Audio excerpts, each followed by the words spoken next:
so then I'm going to show you with the hose, and I got a hose out. I'm going to turn it on, and we're just going to show you how I like to do it, because I don't want to use like an attachment and just really go for it. You don't want these fins to get bent. That's how it needs to breathe through it, you know. So if it gets bent, well, now it's not going to breathe. So you don't want to be doing that. So it's at an angle, and I'm going to actually just do that really quick for you. Not even the whole thing, just a good example of the angle that I want to see, and just thumb on the hose. So let's do that really quick.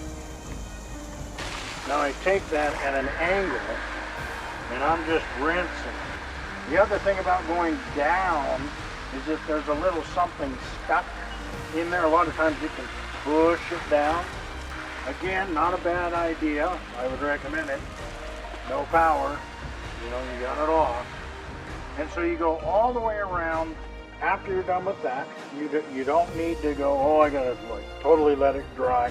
Don't go get your hair dryer and kidding. You can immediately start using it. These are built, the fact that rains on them, snows on them, they're built to be getting wet.